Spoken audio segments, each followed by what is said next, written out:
This isn't wrong. I belong to you," a slave widow said to the Apache leader who was waiting for his ordered wife. The wagon rolled to a stop beneath the late afternoon sun, dust rising in golden clouds across the canyon floor. Peta Darkmoon stood at the edge of his encampment, arms crossed, jaw tight, heart pounding with a rhythm he hadn't felt in years. Anticipation, hope, dread. He expected Constance Turner. He expected a woman from the trading post settlements, auburn hair, soft manners, someone who existed only in carefully worded messages carried between distant outposts by men he barely trusted. But the woman who climbed down from the wagon was nothing like that. Dark chestnut hair hung in a loose braid over her shoulder. Her bare feet touched the red earth with quiet certainty, and her eyes pale green, weather-worn, unbroken, fixed on him as if she'd been searching for him her entire life. Before he could speak, she said softly, almost like a prayer, "This isn't wrong. I belong to you." The wind paused. Peta forgot how to breathe, and nothing about his carefully constructed world felt familiar anymore. Before we continue the story, take a moment to comment below and tell me where you're watching from and why stories of the untamed West speak to your soul.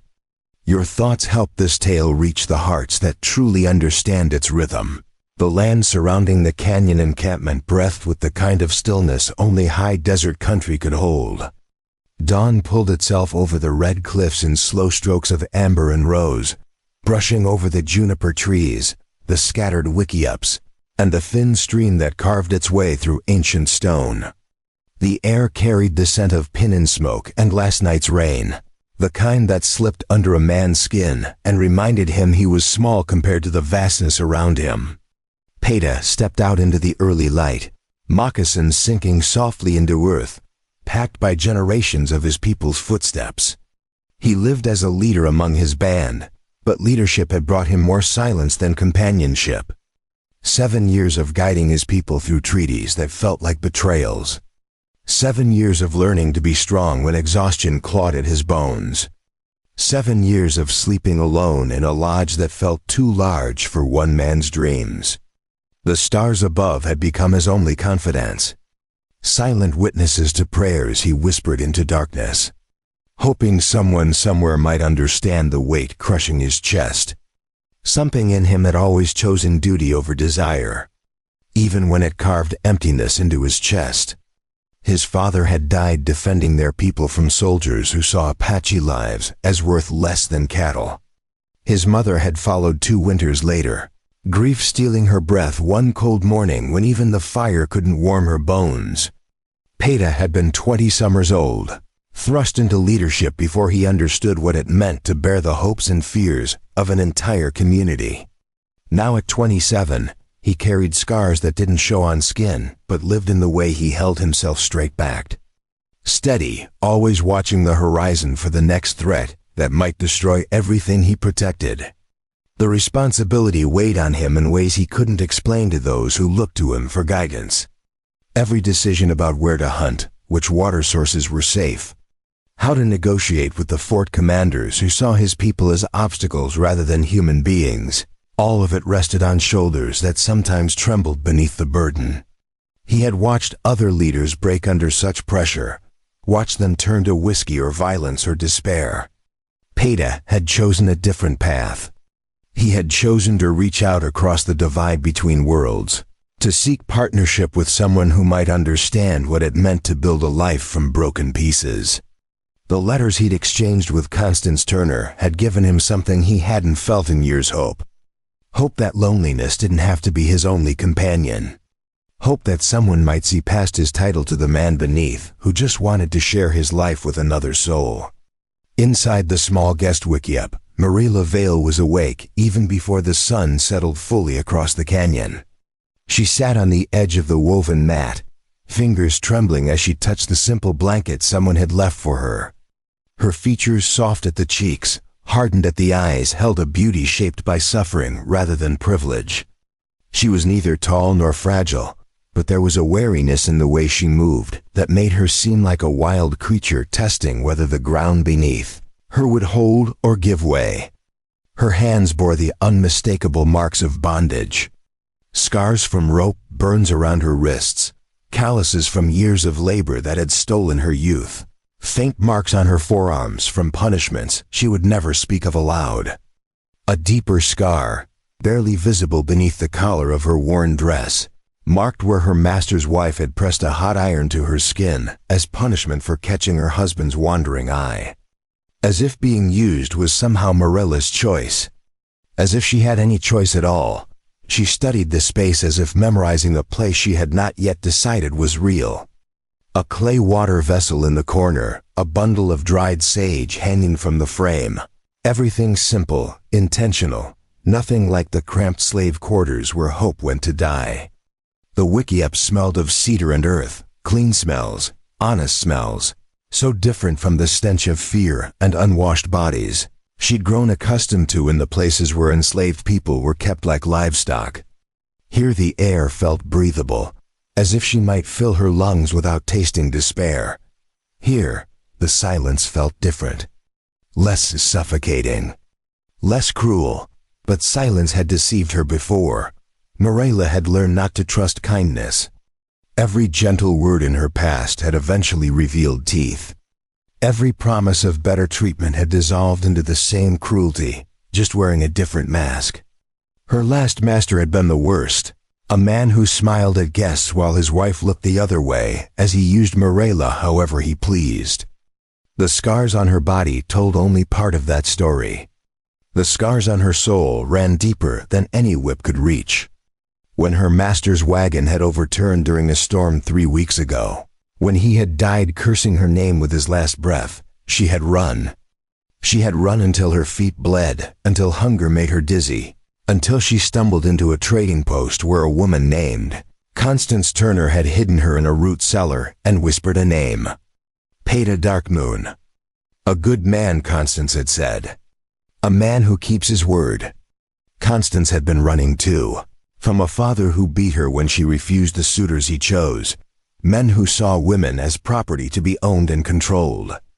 They had recognized each other's wounds immediately. Two women trying to survive in a world that gave them no power over their own lives. Morella didn't know if good men existed. But she had nowhere else to go. And when Constance pressed her own papers into Morella's hands, when she said, "Take my place, find freedom where I cannot," Morella had felt something she thought was dead inside her. The faint flicker of possibility. Peta glanced back toward the guest wickiup, unsure whether to approach, speak, or pretend he wasn't drawn to the mystery of the woman who should not be here. He'd seen the way Morella held herself the night before, spine rigid, eyes alert, as if any wrong word might send her running back into a wilderness that had nearly consumed her. He didn't understand her story, not yet. But he saw enough in her gaze to recognize a kind of loneliness that mirrored his own. A loneliness born not from being alone, but from being surrounded by people who saw you as something less than human. He knew that feeling. Every time he rode to Fort Defiance to negotiate for supplies. Every time a soldier looked through him as if he were invisible. Every time a trader shortchanged him assuming he couldn't count. Peta felt the sting of being judged not by his character, but by his blood. Fort Defiance lay 2 days' ride north. A place where soldiers sneered at Apache and settlers whispered behind closed doors about savages who should be driven further into the waste. Morella had walked through such places her whole life, invisible except when men wanted to use her, disposable except when someone needed her labor. Peta had written messages to a woman he thought might understand what it meant to live between two worlds, neither fully accepted by either. Neither expected to face someone who would reveal their deepest scars without saying a word. She stepped outside. Then the morning light catching the copper tones in her hair. Their eyes met, his cautious, hers desperate, and in the stillness between them, something unspoken began to take shape. Peta hadn't meant to linger near the wickiup, but he found himself rooted there the moment Morella stepped fully into the morning light. She moved with a careful precision, not graceful in the way of women who'd been taught to walk softly, but deliberate, like someone who had learned that every movement could bring punishment or mercy, depending on who was watching. Her eyes swept the encampment with a quiet hunger, lingering briefly on the children playing near the stream, the women grinding corn, the men sharpening tools, as if trying to memorize what freedom looked like before it was taken away again. She noticed how people moved with purpose but without fear, how voices rose and fell in easy conversation, how touch between family members came naturally, a hand on a shoulder, a child lifted into arms, an elder's hair braided with care. These small intimacies, so ordinary to those who lived them, struck Mirella with the force of revelation. This was what life looked like when people belonged to themselves. The children's laughter seemed to strike something deep within her. She watched them with an expression Peita couldn't quite name, not envy exactly, but a profound sadness mixed with wonder, as if she were witnessing something she'd forgotten could exist. One little girl, no more than 5 summers old, ran past chasing a grasshopper, her braids bouncing, her giggles bright as birdsong. Mirella's hand moved unconsciously to her own stomach, a gesture so brief Peita almost missed it. But he saw, and in that moment, he understood that her losses ran deeper than chains and servitude. She had lost a child, or perhaps the possibility of ever having one. The knowledge hit him like a fist to the chest. "You weren't expecting me," Mirella said at last. Her voice was soft, worn at the edges like old leather, without accusation. "Just truth." "No," Peita admitted, fingers curling slightly at his sides. "I wasn't expecting anyone like you." A flicker crossed her face, hard to read, too quick to grasp. Something between resignation and a familiar wound. She nodded once, as though she'd anticipated that reaction from a man who'd been promised someone else entirely. "I'll work for my shelter," she said, eyes dropping to the red earth. "Just until you decide what to do with me. Then I'll go wherever you say. I can cook, clean, mend, tend animals. I won't be a burden." The words came out practiced, rehearsed. The same offer she'd probably made a dozen times before to stay alive. It made Peita's heart clench. Peita's throat tightened. He felt an instinctive urge to protest, but the words tangled in his chest. He had sent messages to a woman who wasn't her. He had waited months for someone who would understand the weight of leadership, the burden of protecting people who looked to him for answers he didn't always have. Now this flesh and blood stranger standing before him carried storms in her eyes, scars on her wrists, and a brokenness that made his own pain feel small. Yet beneath the brokenness, he sensed something else, a strength that had survived horrors he couldn't imagine. She was still standing, still choosing, still trying. That took a kind of courage he recognized and respected. "You don't owe me anything," he managed instead. "Just come inside. There's food." Mirella paused, as if accepting kindness required more courage than enduring cruelty. The communal fire area looked suddenly too intimate. One cooking pot, several people gathered, voices speaking in a language she didn't fully understand, warmth radiating from faces that hadn't yet decided whether to welcome or reject her. She set her small bundle down gently near the edge of the gathering, as if unsure she would be allowed to keep it there. The bundle contained everything she owned in the world: one spare dress, a tin cup, a small knife Constance had given her, and a lock of hair from her dead husband, the only piece of him she'd been able to save before they dragged his body away. An older woman looked up from her work, eyes sharp and assessing. "This is the one who came instead of the trader's daughter?" she asked Peita in Apache. Her tone carried neither hostility nor welcome, just the caution of someone who had seen too many strangers bring trouble. "Yes, Grandmother Sharia," Peita replied in the same language. "She seeks shelter." The old woman studied Mirella with the kind of gaze that seemed to see through skin and bone to the truth beneath. "She carries pain," Sharia said finally. "Old pain. The kind that doesn't heal with time alone. But also strength. I see it in how she stands. Broken things that mend are often stronger than things that never broke. Peter nodded, grateful that his grandmother's wisdom extended to understanding rather than judgment. Should I send her away? Sharia snorted. Since when do you need an old woman's permission to do what your heart already knows is right? She needs shelter. We have shelter. The rest will reveal itself in time. Morella felt the weight of their conversation, even though she didn't understand the words. She had become an expert at reading tone, at sensing when people were deciding her fate in languages she couldn't speak. Her fingers tightened around the edge of her shawl, preparing herself for rejection.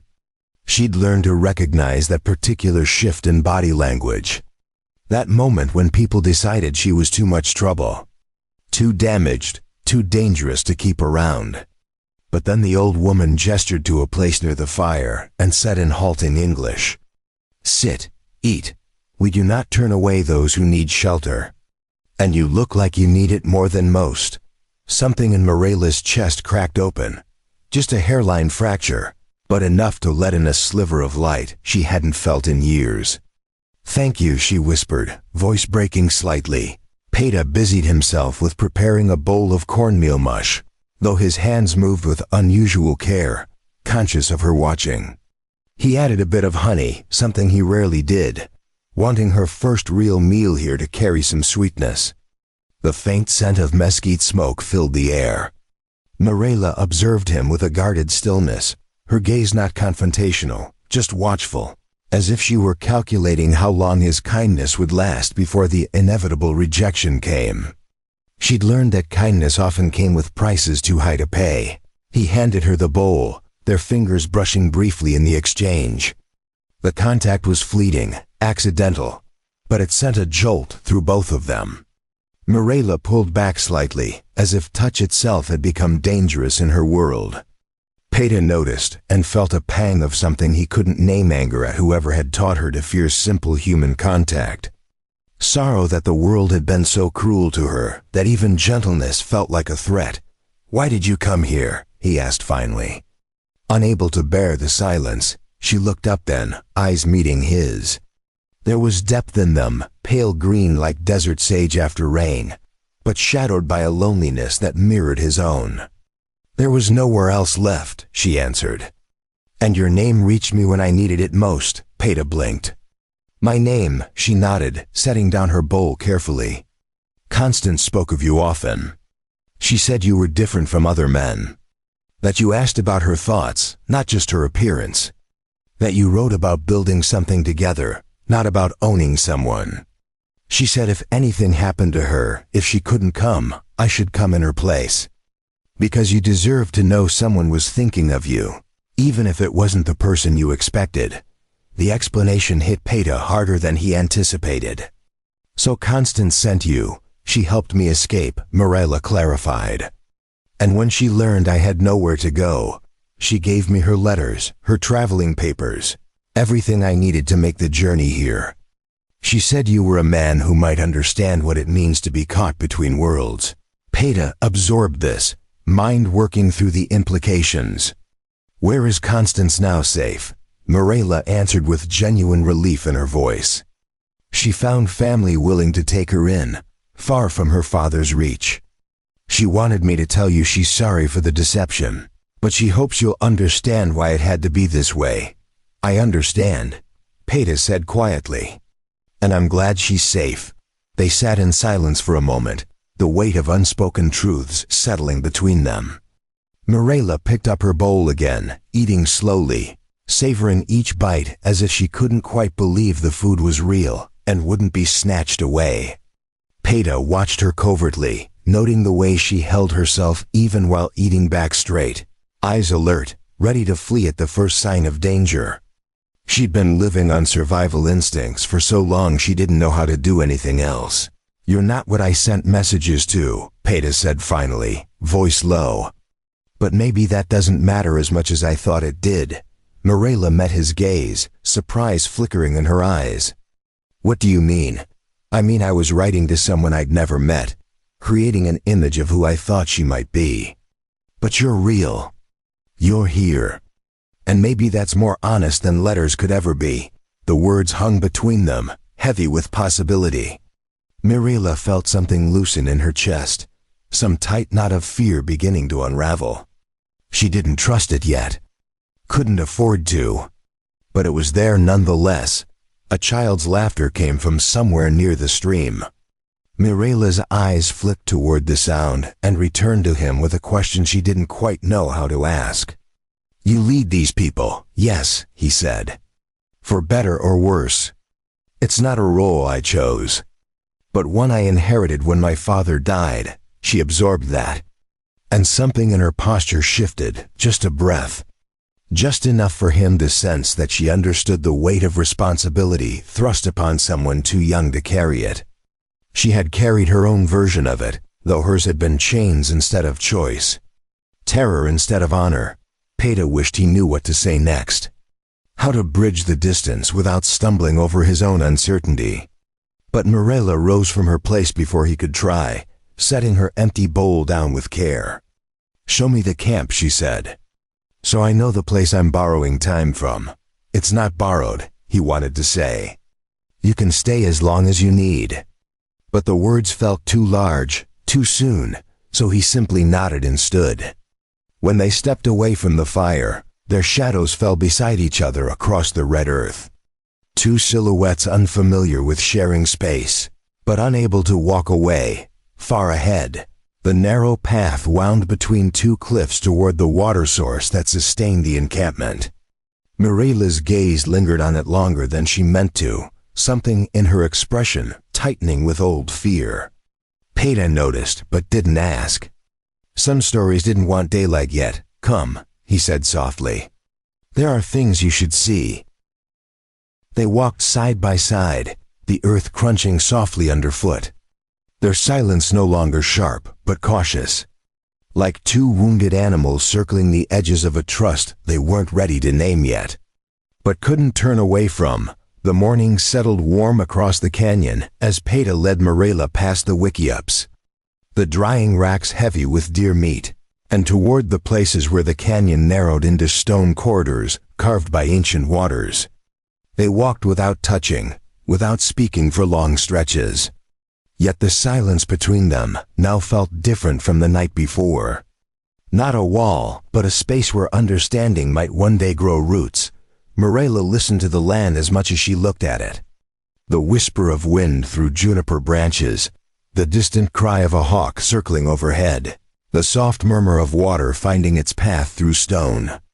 These sounds reminded her of something she'd lost long ago, not freedom exactly, but the memory of belonging to the world instead of being owned by it.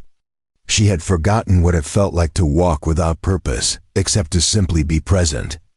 To notice beauty without calculating how it might be used against her. "You take care of all this alone?" She asked quietly. "Not alone," Peta answered. "My sister Ayana helps with healing. My cousin Naal scouts the territory." But the weight of decisions, he paused, searching for words that wouldn't sound like complaint, "that falls on me. Where we camp, when we move, how we negotiate with the soldiers who want our land." Mirela nodded slowly. "I know what it means to carry weight that isn't yours, but becomes yours anyway. When you have no choice but to bear it."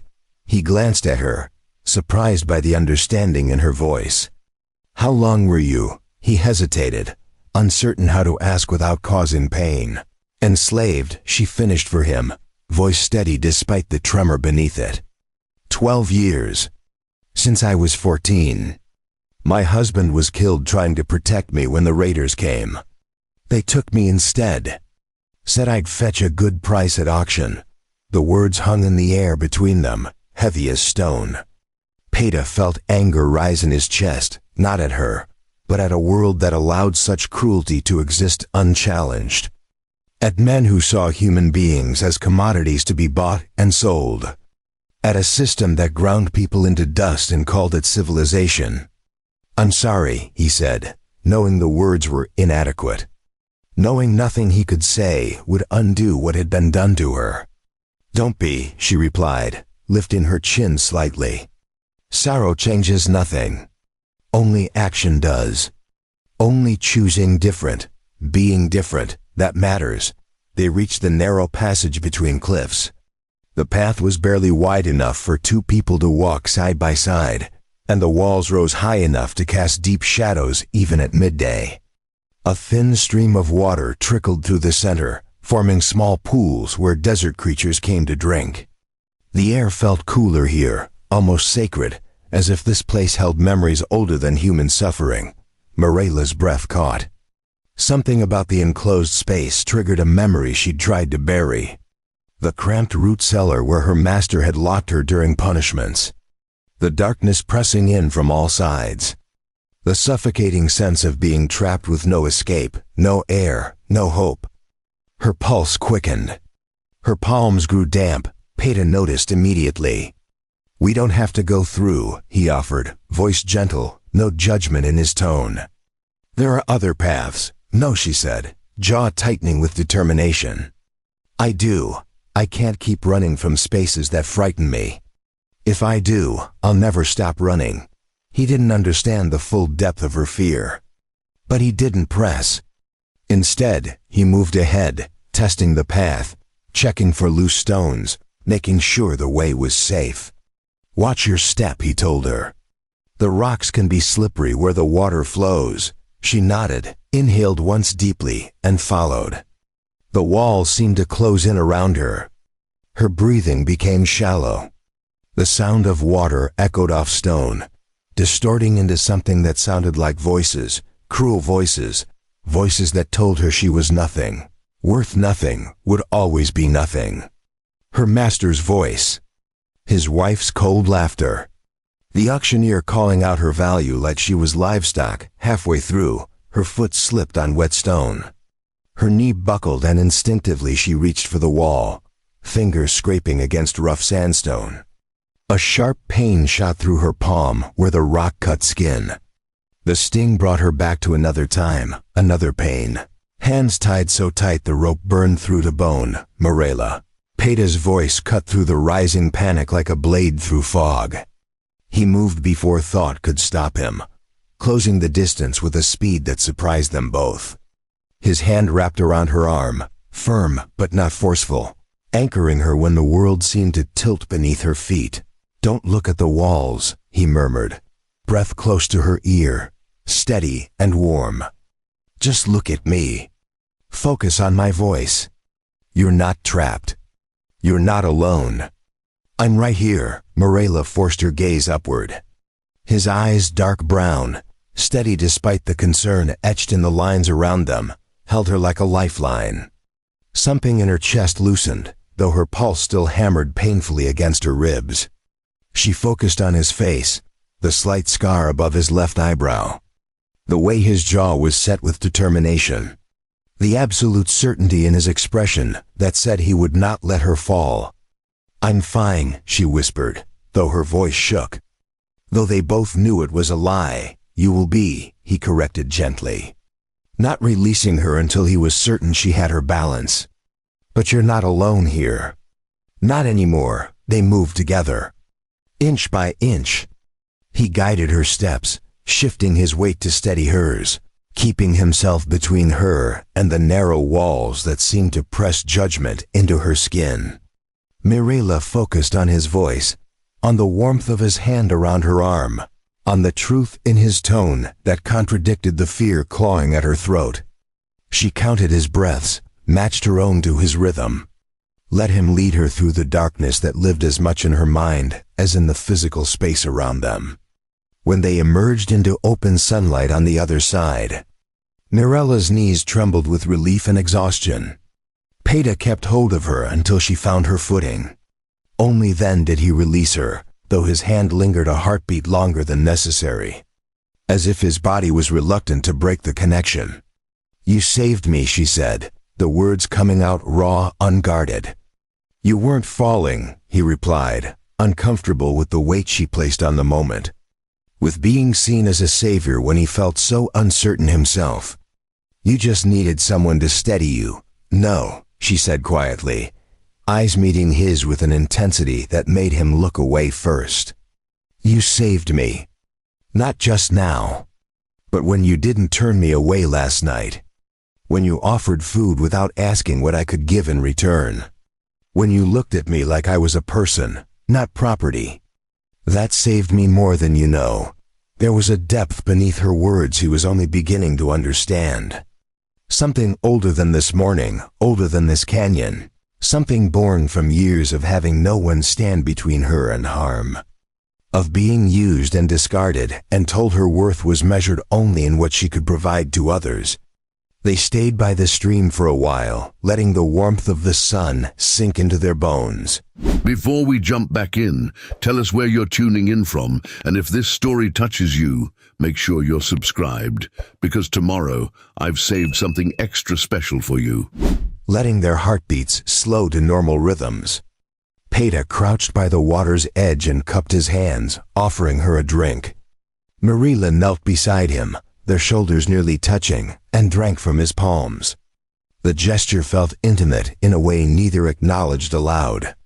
Water dripped down her chin, and she wiped it away with the back of her hand, the same hand that bore rope scars, the same hand that had scrubbed floors and picked cotton and been slapped away. When it reached for food she wasn't permitted to eat.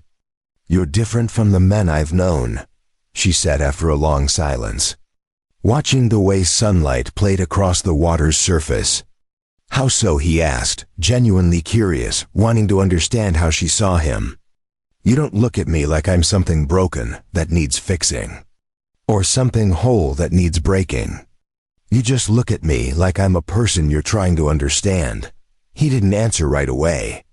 His fingers trailed through the cool water, mind working slower than his heart, trying to find words for feelings he barely understood himself.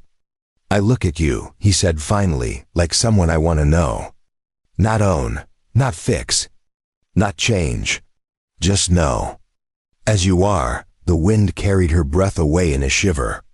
No one had ever said anything like that to her before. In her world, people always wanted something. Masters wanted her labor. Men wanted her body. Women wanted her invisible so they wouldn't have to confront their husbands' betrayals. Even other slaves had sometimes looked at her with resentment, as if her lighter skin gave her advantages she'd never actually possessed. But Peta looked at her like she was simply Marilla.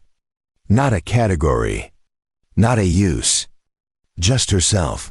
"My husband used to look at me like that," she said softly, surprising herself with the confession. "Like I mattered beyond what I could do for him. We had 6 months together before they killed him. 6 months of being loved instead of used. I didn't think I'd ever feel that again." Peta turned to look at her fully, seeing the grief that lived beneath her survival instincts.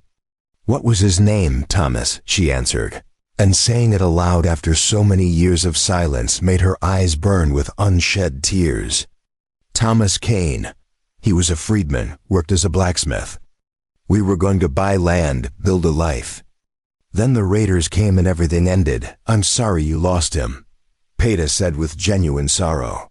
Not the empty platitude Pia usually offered, but real empathy for a dream destroyed. Mirella nodded, blinking back tears. "Me too. Every day, me too." They sat together in companionable quiet. Two people who understood loss in different forms, but with equal depth. The sun climbed higher, warming the red rocks until they radiated heat. A lizard skittered across a nearby stone. Birds called to each other in the cottonwoods that lined the stream further down. When they finally stood to continue walking, their strides matched without thought. The distance between them had changed. Subtle, fragile, but real. They were no longer strangers sharing temporary space. They were two wounded souls beginning to recognize each other's echoes. Beginning to wonder if healing might be possible when you weren't alone in your brokenness. Peta led her up a gentle slope to a flat mesa that overlooked the entire canyon. From here, you could see the whole encampment spread below. Smoke rising from cooking fires. Children playing by the water, women working hides. Men returning from a morning hunt with rabbits slung over their shoulders. It looked peaceful, purposeful, like a community that knew how to take care of its own, This is what I'm trying to protect, Peta said, gesturing to the scene below. Not just land or tradition, but this. People living without fear. Children growing up knowing their parents' names. Families staying together. It doesn't seem like much to ask, but the government wants to take even this away. They want us on reservations, separated, controlled, stripped of everything that makes us who we are. Marilla understood that fear in her bones. I know what it's like when people with power decide you don't deserve to exist as yourself. When they try to erase who you are and remake you into what serves them. Yes, he said, grateful she understood without him having to explain further. That's exactly it. They stood side by side, looking out over a world that felt precarious, beautiful, and threatened all at once. The wind picked up, carrying the scent of sage and dust. Marilla closed her eyes and let it wash over her, feeling more present in her own skin than she had in years. Here, on this mesa, with this man who asked nothing of her except her company, she felt almost human again. Can I ask you something? Peta said hesitantly. Yes. What do you want? He asked.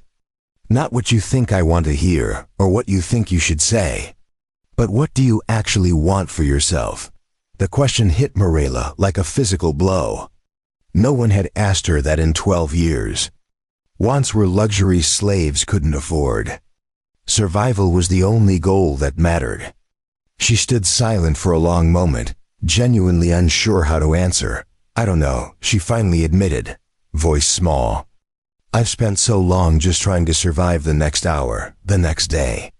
I don't know how to think beyond that anymore. Then maybe we start there, Peta suggested. What do you want for today? Just today, Marilla considered this, the question feeling both impossibly simple and impossibly complex. I want, she began slowly, to feel safe. To eat without fear, someone will take the food away. To sleep without wondering if I'll be hurt when I wake. To walk somewhere just because I want to see it, not because I'm ordered to go there. To speak without calculating whether my words will bring punishment. Those aren't small wants, Peta said quietly. Those are everything. She looked at him, really looked, and saw that he meant it. That he understood the magnitude of what she was asking for.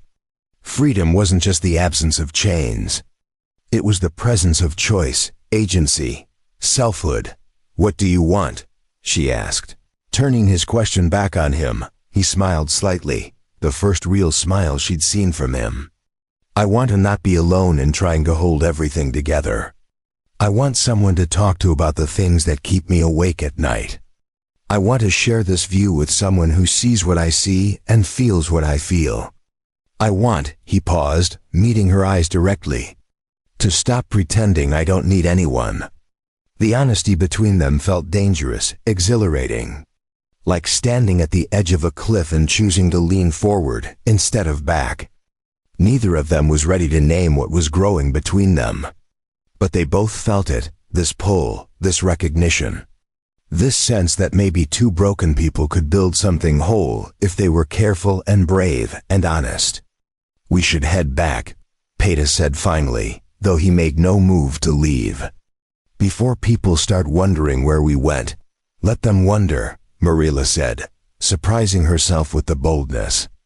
I'm tired of living for other people's comfort. Peta laughed, a real laugh that came from his chest, and the sound made Marilla smile despite herself. I like that, he said. I like who you are when you're not afraid. I like who I am when I'm with you, she admitted. It's been a long time since I recognized myself. They walked back slowly, taking the long way. Not ready to return to the world where they had to be leader and refugee. Apache and white woman, man and runaway slave. Here, on this path, they were just Peta and Marilla, two people learning to trust again. When they finally descended back into the encampment, several people looked up with curious expressions. Peta's sister Ayana raised an eyebrow but said nothing. Grandmother Sharia smiled knowingly and returned to her work. The children kept playing, oblivious to adult complications. Thank you, Marilla said quietly as they reached the guest wickiup. "For showing me your world. It's not just my world anymore," Peta replied. "If you want it to be, it can be yours too." The offer hung between them, heavy with possibility and fear. Morella nodded once, unable to speak past the tightness in her throat. She stepped inside the wickiup and Peta walked away, both of them feeling the weight of what had passed between them, both wondering what morning would bring. The afternoon sun beat down on the canyon with relentless heat, turning the air thick and shimmering above the red rocks. Morella had spent the morning helping the women prepare food, her hands moving through familiar motions of grinding corn and kneading dough. But her mind kept drifting back to the mesa, to Peta's words, to the way he'd looked at her like she was worth knowing. She was so lost in thought that she almost didn't hear the commotion rising from the eastern edge of camp. "Riders," someone shouted in Apache. 3 of them. Coming fast, Morella's blood turned cold. Riders could mean many things, none of them good in her experience. Slave catchers, soldiers, men with guns and authority who took what they wanted and left destruction in their wake. Her instinct screamed at her to run, to hide, to make herself invisible the way she'd learned to do for 12 years. But her feet stayed planted, watching as Peta strode toward the approaching horses with his rifle held ready but not raised. His posture alert but not aggressive. The riders came into clearer view as they slowed their horses at the camp's edge. 2 white men and 1 Mexican, all wearing the dusty clothes of traders or scouts, their faces weathered by sun and hard living.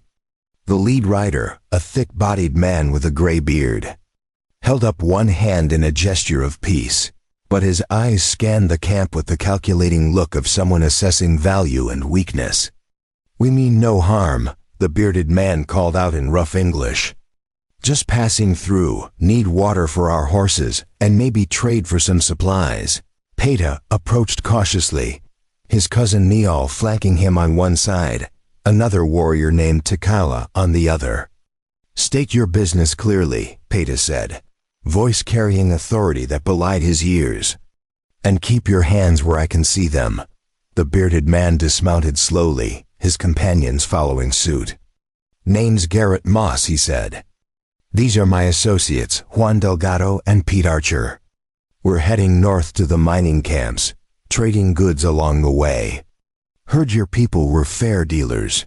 Morella watched from the shadows near the cooking area, her heart hammering against her ribs. Something about Garrett Moss felt wrong. The way his eyes kept sliding past Peta to scan the women in the camp. The way his hand rested too casually near his gun belt. The slight smirk that played at the corner of his mouth, like he was enjoying a private joke. "We can spare water," Peta said evenly. "But we have little to trade. The last treaty took most of what we had." Moss nodded sympathetically, but his eyes had found Morella. They locked onto her with an intensity that made her skin crawl, recognition sparking in his expression. "Well now," he said slowly, "that's interesting. Real interesting." Peta noticed the shift in Moss's attention immediately, tension coiling in his shoulders. "You see something that interests you." "Might be I do," Moss replied, taking a step toward where Morella stood frozen. "That woman there, the white one. She looks mighty familiar." "You keeping white captives now, Chief?" The insult in the word chief was barely veiled. Peta's jaw tightened, but his voice remained calm. "She's not a captive. She's a guest under my protection." "Guest," Moss repeated with a laugh that held no humor. "That's a fancy word for it. See, I'm wondering if that might be Morella Kane, wife of a dead blacksmith, property of Harold Vixen down in Santa Fe's territory. Word is she ran off after Vixen died in an accident. There's a reward for her return." The world tilted beneath Morella's feet. Harold Vixen. Even his name tasted like poison in her mouth. The man who'd bought her at auction, who'd used her in ways that still haunted her dreams, who'd died cursing her as his wagon overturned. And now his family wanted her back, wanted to reclaim their property as if she were a lost horse. I'm not going back, Marilla said, her voice shaking but clear, stepping forward despite every instinct telling her to hide. I'm not anyone's property anymore. Moss's smile widened, revealing tobacco-stained teeth. Well, that's not really for you to decide, sweetheart. Law says you belong to the Vixen estate until the debt your husband owed is paid. And that debt passes to you as his widow. That's not our law, Peta said firmly, stepping between Moss and Marilla. Apache law says a person belongs to themselves. She's staying here, Moss's expression hardened. You're harboring stolen property, Chief. That makes you a criminal. Now I can ride to Fort Defiance and bring back soldiers, make this real ugly for everyone here. Or you can be smart and hand her over peaceful-like. Maybe I forget to mention you were involved at all. The threat hung in the air like smoke. Marilla could see the calculation happening in Peta's eyes, weighing the danger to his people against his promise to protect her. She couldn't let him make that choice. She stepped around him, chin raised despite the terror clawing at her throat. I'll go, she said. I won't bring trouble to these people. No, Peta said sharply, his hand catching her wrist, not roughly but firmly. You're not going anywhere with them, Moss laughed again. Ain't that sweet? Indian playing hero for a white woman. That'll go over real well with the army. Tell you what, Chief. I'm a reasonable man. You got until sundown to think it over. After that, I'm riding to the fort and coming back with enough soldiers to burn this whole camp to the ground if I have to. He mounted his horse with practiced ease, his companions following suit. They rode a short distance away but didn't leave, setting up a small camp just beyond rifle range, close enough to watch, far enough to be safe. The message was clear. They weren't going anywhere without Marilla. Peta turned to find her already walking back toward the guest wickiup, her shoulders rigid with determination and despair. He followed, catching up to her, just as she ducked inside. Marilla, don't, she said, her back to him, hands trembling as she began gathering her few possessions. Don't try to convince me to stay. I've seen what happens when people protect me. Thomas died protecting me. I won't watch your people burn because of me, so you'll just sacrifice yourself. Peta demanded, anger and fear mixing in his voice. Go back to being someone's property, being used and abused and treated like you're less than human. Yes, she snapped, whirling to face him, tears streaming down her face now. Yes, because that's what I know how to survive. I don't know how to let people fight for me. I don't know how to believe I'm worth the cost. The confession broke something open between them. Peta closed the distance in 2 strides, his hands gentle on her shoulders despite the intensity in his eyes. You are worth it, he said fiercely. You are worth fighting for, worth protecting, worth every risk. And I'm not letting you go back to that life. You don't understand, Marilla whispered. If they bring soldiers, they'll kill people here. Children could die. Your sister, your grandmother, everyone you love could be destroyed. All because of me. How can I live with that? How can I live with sending you back to slavery? Peta countered. How can I look at myself knowing I had the power to protect you and chose not to? That's not who I am. That's not who my people are. Then what do we do? She asked desperately. There's no way out of this that doesn't end in blood. Peta was silent for a long moment, his mind racing through possibilities, discarding options as quickly as they came. Finally he spoke, his voice low and determined. We run, tonight before they can get to the fort. We take horses and supplies and we disappear into the mountains. They can't track us in the high country, not this time of year. Marilla stared at him in disbelief. You'd leave your people, your responsibility, everything you've built here. For me, I'd leave anything for the chance to keep you safe, he said simply. And my people will survive without me for a while. My sister can lead until I return. But you won't survive going back. I know that as surely as I know my own name. The weight of his words settled over her like a blanket. No one had ever chosen her before, not like this, not when the cost was so high. She wanted to protest, to tell him it was foolish and reckless and wrong. But instead, she found herself nodding, hope and terror warring in her chest. "What about those men?" she asked. "They're watching. Let them watch," Peta said with a grim smile. "They're expecting us to run. So we won't. Not yet. We'll wait until they think we've accepted their terms, until they relax their guard. Then we move."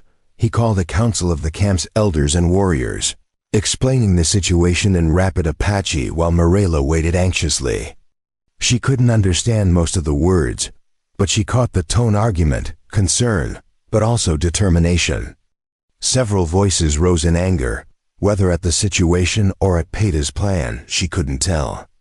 But Grandmother Sharia's voice cut through the debate with sharp authority. "The woman stays under our protection," Sharia declared in English, looking directly at Mirela so she would understand. "And Peta does what he must to keep her safe."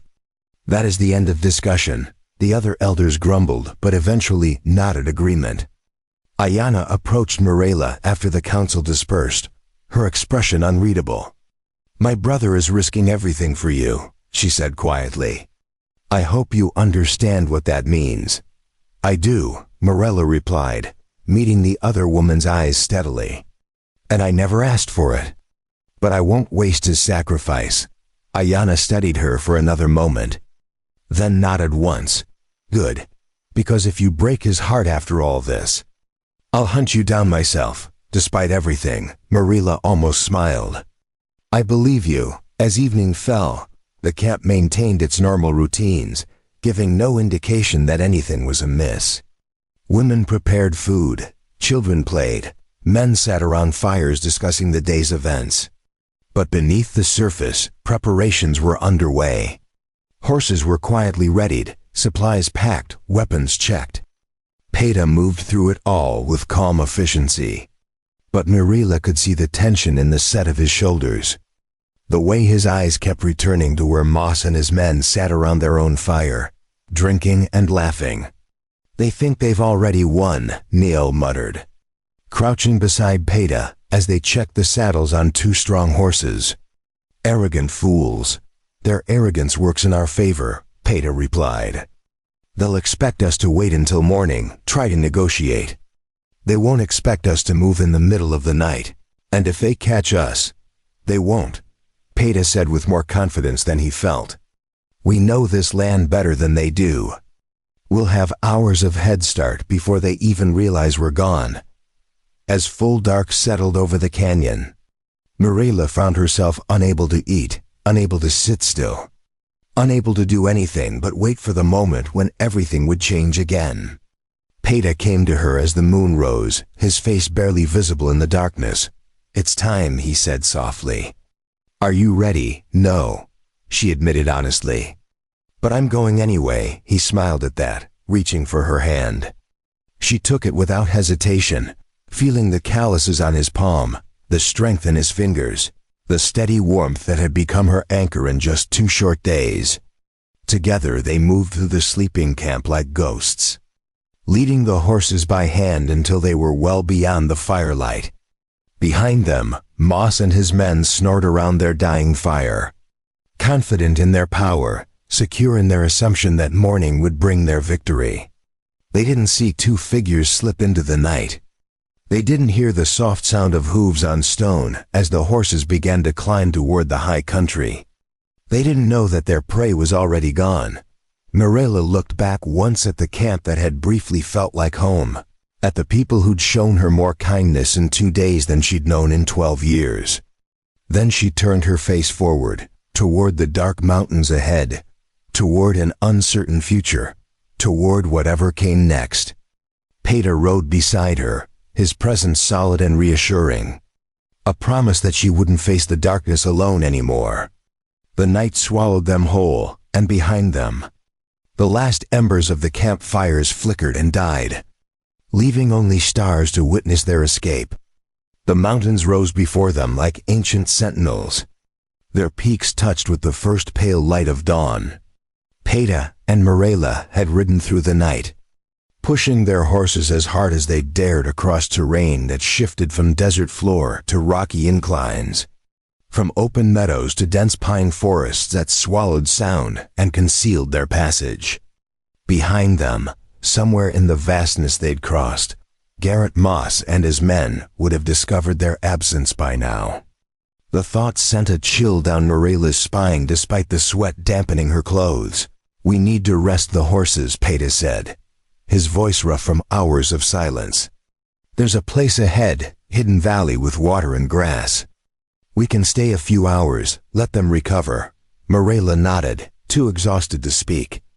Her legs ached from gripping the horse, her back screamed from the unfamiliar position, and her hands were raw where the reins had rubbed against skin unused to such prolonged riding. But worse than the physical pain was the gnawing guilt that ate at her insides. Peta had left his people, his responsibility, his entire life because of her. What if soldiers came while he was gone? What if his absence led to tragedy? What if she wasn't worth the sacrifice he'd made? "Stop," Peta said suddenly, reining his horse to a halt and turning to look at her. "Stop thinking whatever you're thinking. I can see it on your face. You don't know what I'm thinking," Mariela replied, but her voice lacked conviction. "You're thinking this is your fault. That I shouldn't have come with you. That everyone would be better off if you'd just gone back with Moss." He dismounted and came to stand beside her horse, looking up at her with those steady dark eyes that seemed to see straight through her defenses. "Am I wrong?" She couldn't lie to him. The words caught in her throat, but he read the answer in her silence. "Listen to me," Peta said firmly, reaching up to help her dismount. His hands were gentle on her waist as he lifted her down, steadying her when her legs nearly buckled. "What I did by choice. Not because you asked. Not because you manipulated or trapped me. But because when I looked at you, I saw someone worth fighting for. Someone who deserved a chance at freedom. And maybe because when I looked at you, I saw someone who made me want to be braver than I've ever been." The confession hung between them in the gray pre-dawn light. Mariela's eyes burned with unshed tears, her throat tight with emotions she didn't know how to name. No one had ever spoken to her like this. No one had ever made her feel like she mattered beyond her utility, beyond what she could provide or endure. "I don't know how to let someone care about me," she whispered.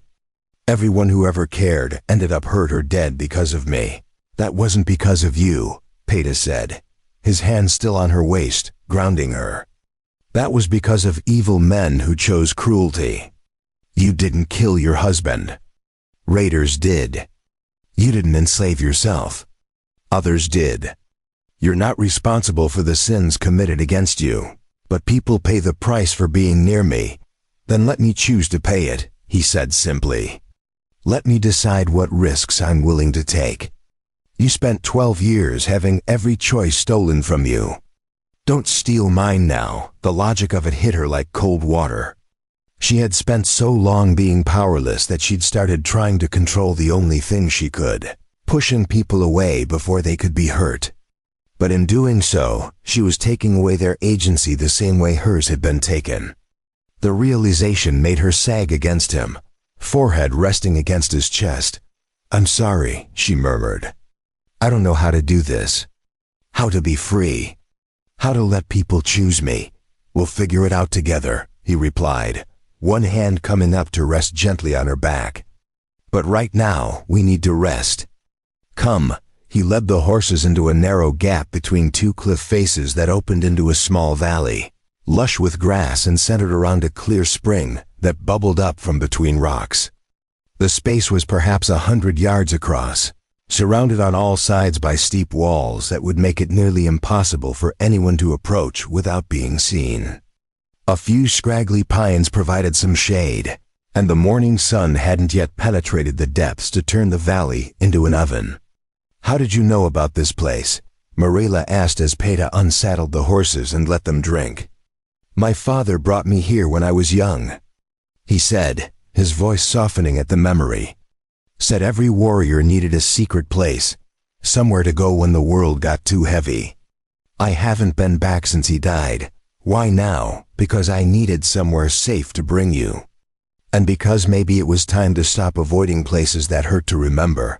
They sat together near the spring, sharing dried meat and water, neither speaking much as exhaustion settled over them like a blanket. Marilla watched Pata from the corner of her eye, noting the lines of fatigue around his mouth, the way his shoulders sagged now that they'd stopped moving. He'd pushed himself as hard as he'd pushed the horses, maybe harder, driven by the need to put distance between them and pursuit. You should sleep, she said quietly. I'll keep watch.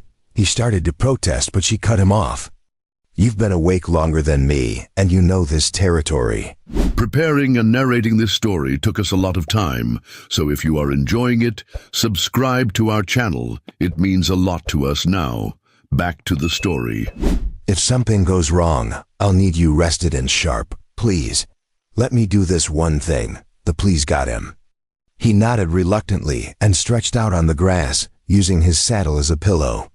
Within minutes his breathing deepened into sleep, his face relaxing into an expression younger than his waking self ever showed. Marilla sat with her back against a rock, a rifle across her lap that Pata had shown her how to load, and watched the rim of the valley for any sign of movement. The sun climbed higher, turning the hidden valley warm, but not unbearable. Birds called to each other in the pines. A rabbit hopped out from the undergrowth, saw the horses, and disappeared back into cover. The normalcy of it felt surreal after the terror of the previous day and the desperate flight through darkness. Marilla found her mind wandering to what came next. They couldn't hide in mountains forever. Eventually they'd need supplies, civilization, some kind of plan beyond running. But for now, for these few hours, they had safety. They had rest. They had each other. It felt like more than she'd had in years. Pata woke as the sun reached its zenith, sitting up with the instant alertness of someone trained to be ready for danger at any moment. Marilla looked over at him and smiled slightly. Welcome back. How long? 3, maybe 4 hours. Nothing's moved out there, except birds and one very cautious rabbit. He rubbed his face, working feeling back into muscles stiff from sleeping on the ground. We should move soon. Put more distance between us and pursuit before dark. Where are we going? Marilla asked. I mean long term. We can't just wander the mountains forever. Pata was quiet for a moment, clearly having wrestled with this question during their flight. There's a settlement, he said finally. 3 days north if we push hard. Mix of people who don't ask too many questions. Trappers, prospectors, folks running from something or someone. It's not pretty and it's not safe, but it's a place where we might disappear for a while. Earn some money. Figure out our next move. A place where an Apache man and a runaway slave woman won't attract too much attention. Exactly. It's called Redemption Gulch. Though I don't know if anyone there has found any actual redemption.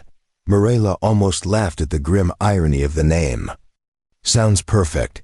They prepared to leave, saddling the horses and checking their supplies. They had enough food for perhaps 2 more days if they were careful. Water wasn't a problem in the mountains this time of year, and Pata had his rifle plus a revolver and knife. Not an arsenal, but enough to handle most threats if they were careful. As Marilla mounted her horse, something caught her eye along the valley's rim. Movement, quick and furtive. Her heart jumped into her throat. Pata, he'd seen it too, his hand already on his rifle. He scanned the rim carefully, eyes narrowed against the bright sky. For a long moment nothing moved. Then a figure appeared, sliding down the rocky slope with practiced ease. Not Garrett Moss or his men. This was someone smaller, younger, moving with the fluid grace of Apache youth. Nail, Pata breathed in recognition as his cousin reached the valley floor. What are you doing here? Nail approached, breathing hard from his climb, his face grave. Warning you. Moss didn't go to the fort like he threatened. He's hunting you himself, brought 6 more men from somewhere. They're tracking you, and they're good. Maybe a day behind, maybe less. The news hit like a physical blow. Peta had counted on Moss going to the authorities, which would have bought them more time. But if Moss was tracking them directly with a posse of hired guns, the situation had just become exponentially more dangerous. Why didn't he go to the fort? Marilla asked, dread pooling in her stomach. Because he doesn't want to share the reward, Niall explained. And because he wants her badly enough to risk breaking the law himself. Word around his camp was that his brother owned her before Vixen bought her. This is personal for him. Marilla felt sick. Garrett Moss's brother. She tried to remember, tried to place the name among the succession of men who'd bought and sold her like cattle. Then it came to her Marcus Moss, a brutal drunk who'd nearly killed her before selling her to Vixen. She'd been 17, still raw with grief over Thomas's death, and Marcus had taken particular pleasure in breaking her spirit. She'd thought that nightmare was behind her. Apparently nightmares didn't die, they just waited. I remember his brother, she said, her voice hollow. He'll kill Peta if he catches us. He won't care about the law or consequences. He'll just want me back so he can finish what he started. He won't catch us, Peta said firmly. But Marilla could hear the worry beneath his certainty. Naol, how many men exactly? 9 total including Moss. All armed, all experienced trackers or fighters. They're moving fast, not trying to hide their trail. Confident or stupid, Peta muttered. 9 men in mountains they don't know, chasing 2 people who do. The odds aren't as bad as they seem. They're bad enough, Niall countered. Which is why I'm coming with you. 2 guns are better than 1. No, Peta said immediately. You need to go back. Make sure the camp is protected in case this is a diversion. Ayanna can handle the camp. You need me here. His tone left no room for argument. Besides, you think I'm letting you have all the fun running through mountains playing hero. Despite everything, Peta smiled. You always were terrible at following orders. Learn from the best. Nail shot back with a grin that didn't quite reach his eyes. They mounted quickly, 3 riders now instead of 2, and pushed out of the valley, heading north and west, toward higher elevations where the terrain would be more treacherous, but also more defensible. Marilla rode between the 2 men, feeling both protected and terrified. 9 armed men hunting them. 3 days to a settlement that might or might not offer sanctuary. And somewhere behind them, a man who wanted her back not for reward money, but for revenge. The afternoon wore on as they climbed higher into mountains that grew increasingly rugged and wild. The air thinned, making breathing harder, making the horses work harder. But Peta pushed them relentlessly, knowing that speed was their only advantage. They had to reach Redemption Gulch before Moss caught up. Or they'd be trapped in open country with nowhere to hide and no help coming. As twilight approached, they stopped briefly at a high overlook that gave them a view of the trail behind. Nail studied it carefully, his young face troubled. There, he said, pointing. Do you see it? Peta looked where his cousin indicated and cursed softly. Dust rising from the trail, still distant but visible. Moving fast, they're closer than a day behind, Niall said grimly. Maybe half that. They must have ridden through the night. So will we, Peta decided. We ride until the horses can't go any further, rest them for a few hours, then ride again. It's our only chance. The horses won't make it at that pace, Niall warned. Then we'll walk if we have to. But we're not stopping long enough for them to catch us. They rode into darkness, trusting the horses to find footing on trails barely visible even in daylight. The moon rose late, providing some illumination, but also making them more visible to anyone watching. It was a calculated risk, speed versus stealth. And they'd chosen speed because stealth wouldn't matter if Moss caught up while they were still in the wilderness. Marilla's body screamed in protest at the continued punishment, every muscle aching. Her hands bleeding where blisters had formed and broken and formed again. But she bit down on the pain and kept riding, kept moving, kept following Peta's dark shape ahead of her. Because the alternative, being caught, being dragged back, being given to Marcus Moss's brother, was worse than any physical suffering she could endure. Near midnight they stopped at a narrow stream, letting the horses drink while the humans splashed cold water on their faces and ate a few bites of jerky. Neil checked their back trail again, his expression growing more concerned. "They're still coming," he reported. "I can see their fires." "They've closed the gap." "How much?" Peta asked. "Hard to say exactly. But we don't have until morning. Maybe a few hours at most." Peta looked at Marilla, seeing the exhaustion etched into every line of her face, the way she swayed even sitting still. She couldn't take much more of this. The horses couldn't take much more. They needed a different strategy. "There's a place," he said slowly. "About an hour ahead. Narrow canyon with only one way in and one way out. Defensible. You want to make a stand," Niall said. "3 of us against 9 of them. You have a better idea. Run until we reach the settlement. Hope we make it before they catch up, and if we don't, if the horses give out or one of us falls or they catch us in open ground, then we fight anyway, but exhausted and with no advantage. At least in the canyon we choose the ground." Niall looked at Marilla. "What do you think?"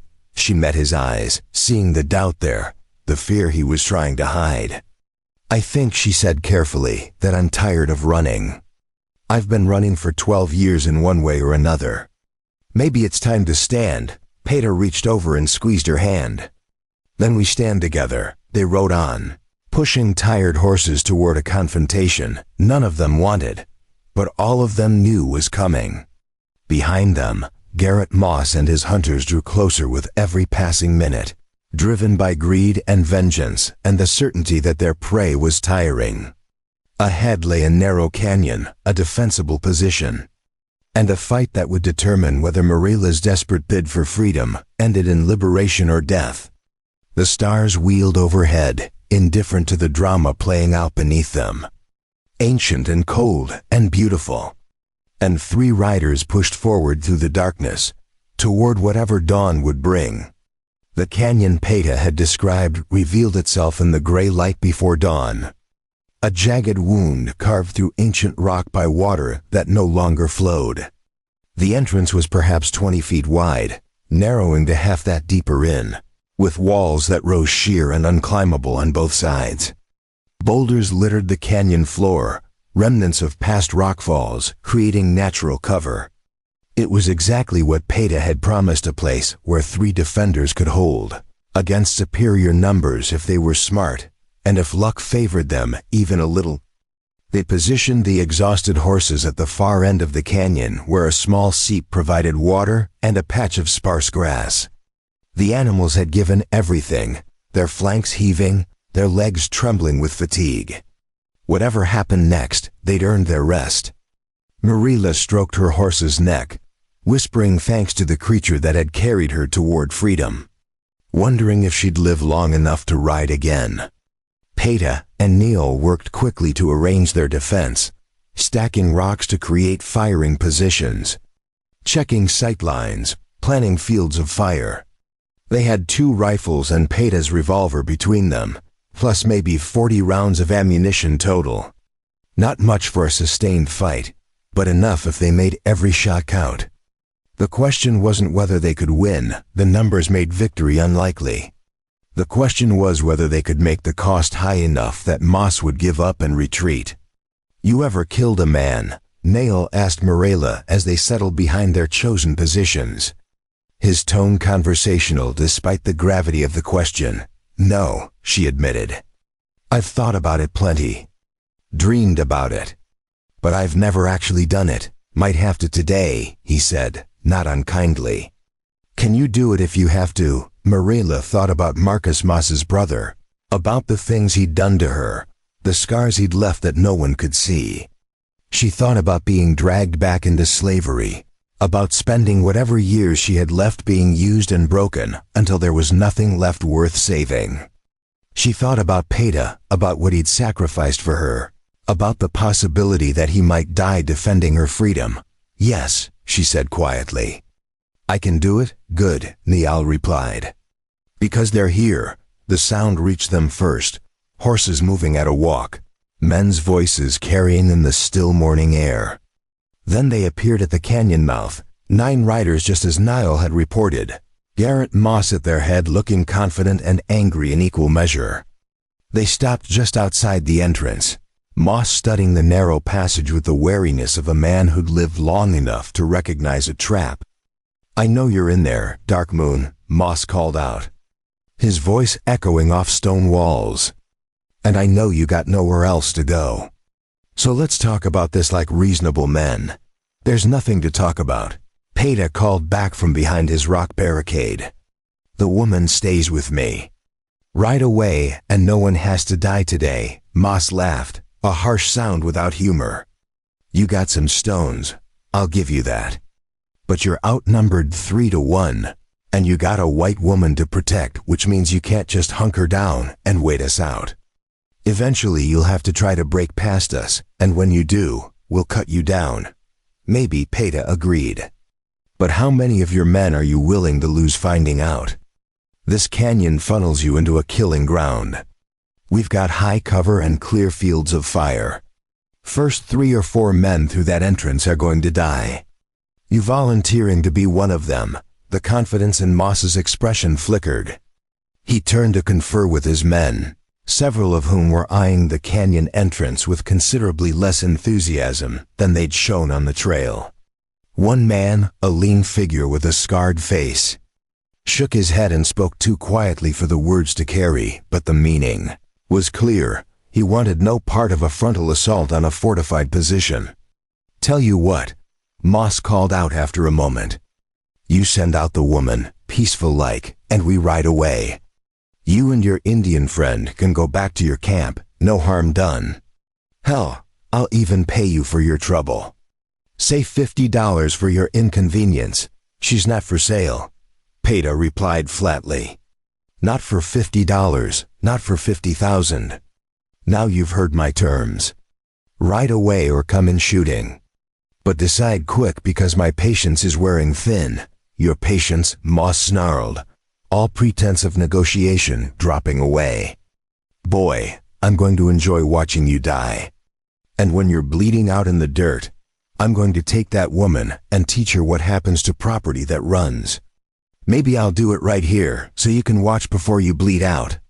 The threat sent ice through Morela's veins, but also kindled something else, a rage she'd kept buried for 12 years. A fury at men who thought they could take and use and destroy without consequence. Her hands tightened on the rifle Peita had given her, finger resting lightly on the trigger guard, the way he'd shown her. "Last chance," Moss shouted. "Send her out or we're coming in." "Come ahead then," Peita called back. "Let's see how brave you are when people shoot back." For a long moment, nothing happened. The standoff hung suspended in the crystal morning air, 2 sides committed to violence but neither eager to pay its price. Then Moss made a sharp gesture and 3 of his men dismounted, spreading out as they approached the canyon entrance on foot, using what cover they could find. Smart tactics, Morela realized. They'd send in a probing attack, test the defenses, try to draw fire and assess the situation before committing fully. "Wait for my signal," Peita murmured, his voice carrying just loud enough for Morela and Niall to hear. "Don't shoot until they're well inside. Make them commit." The 3 men entered the canyon cautiously, rifles ready, moving from boulder to boulder with the practiced efficiency of experienced fighters. They got perhaps 30 feet in before Peita's voice rang out sharp and clear. Now 3 rifles spoke almost as one, the reports crashing through the canyon like thunder. The lead attacker went down immediately, Niall's shot taking him in the chest. The second man dove behind a boulder, but not before Peita's bullet caught him in the leg, his scream of pain echoing horribly. The third man got off a wild shot that spanged off rock near Morela's head before she squeezed her trigger, felt the rifle buck against her shoulder, saw the man stumble and fall. She didn't know if her shot had hit him or if he just tripped, but he wasn't getting up. "Pull back," Moss roared from outside the canyon. "Pull back!" The wounded man tried to crawl toward the entrance, leaving a trail of blood on stone. One of his companions darted in to help him, grabbing him under the arms and dragging him back, while the rest of Moss's men laid down covering fire. Bullets whined and ricocheted through the canyon, forcing the defenders to keep their heads down. By the time the barrage ended, all three attackers were back outside the canyon. Though one was clearly dead and another badly wounded, silence fell, broken only by the wounded man's groans and the ringing in everyone's ears from the gunfire. Mirela found herself shaking, adrenaline flooding her system, the reality of what she'd just done settling over her like a weight. She might have killed a man. She definitely tried to. The moral implications of that would have to wait right. Now survival was all that mattered. "You murdered Joe," someone yelled from outside. Voice thick with anger and grief. "He came into our canyon with a gun," Niall shouted back. "That's not murder, that's self-defense.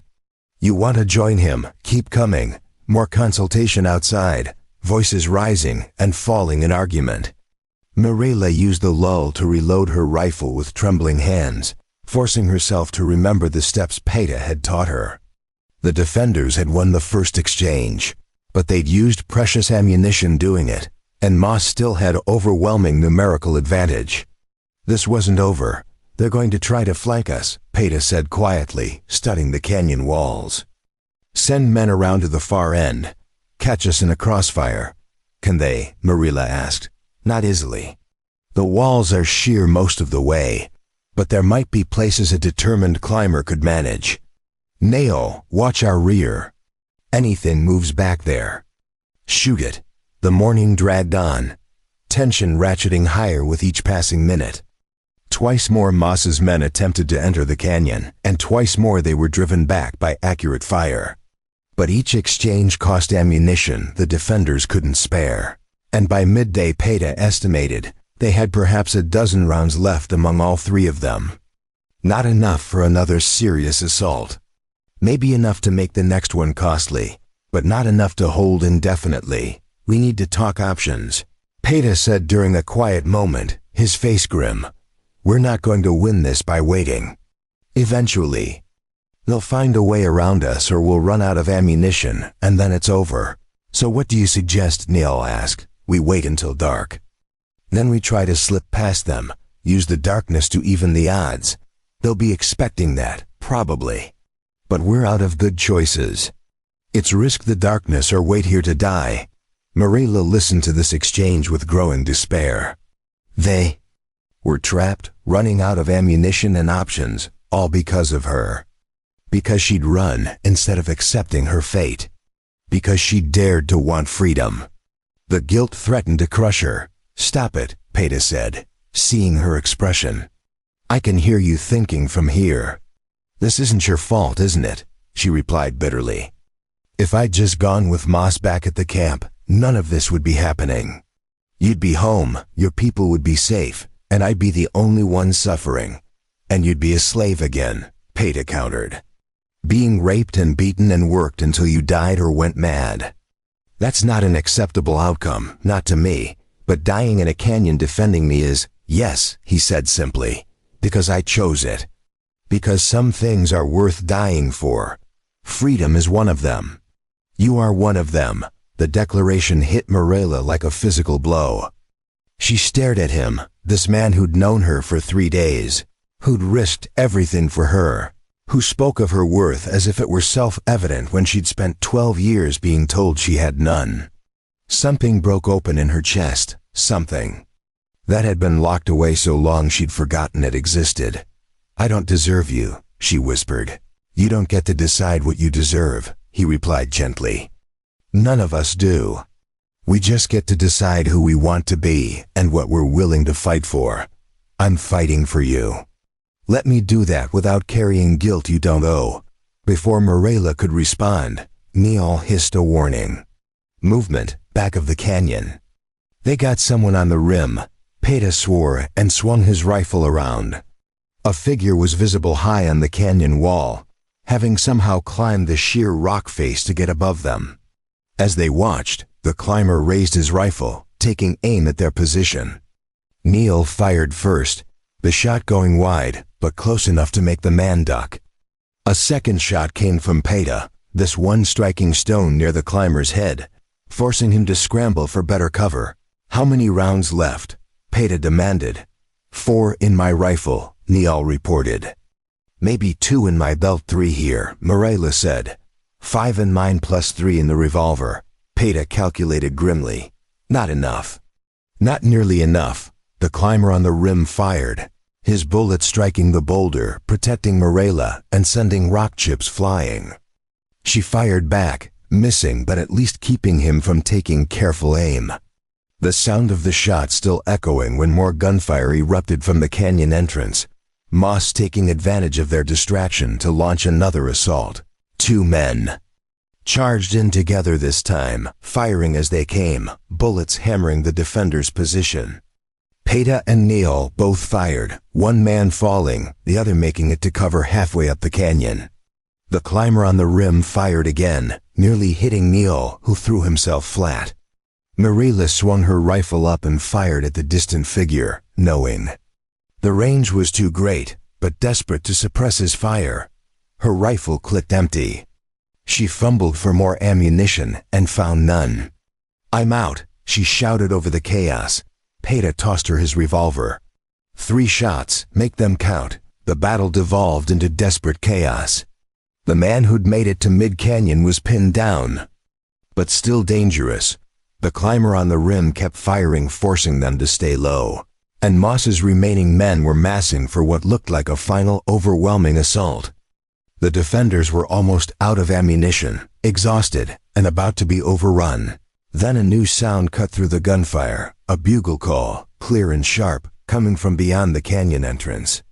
Everyone froze, attackers and defenders alike, shocked by the unexpected sound. It came again, closer now, followed by the thunder of many horses moving fast. Cavalry, Neil breathed in disbelief. Through the canyon entrance came not soldiers, but something almost as surprising, a group of Apache warriors. At least 20 of them, led by Ayanna on a painted war horse. They swept past Moss's shocked men, who found themselves suddenly surrounded by armed riders who'd appeared out of nowhere. The few who tried to fight were quickly disarmed. Most simply threw down their weapons, hands raised in surrender. The climber on the rim saw what was happening and tried to flee, but Ayanna had sent men to cut off that escape route too. Within minutes it was over. Moss and his surviving hunters were prisoners, disarmed and furious but alive. The Apache warriors secured the area with efficient precision while Ayanna rode into the canyon, her expression thunderous. "You are an idiot," she informed her brother without preamble. "Running off to play hero when you have an entire people who would fight for you. Did you think we'd just let you face this alone? I thought you'd stay and protect the camp," Peta replied, too relieved to be properly defensive. "The camp doesn't need protecting as much as you did." And someone, she glanced at Morella with an expression that wasn't quite approval, but wasn't hostility either. Someone is apparently worth breaking tradition for.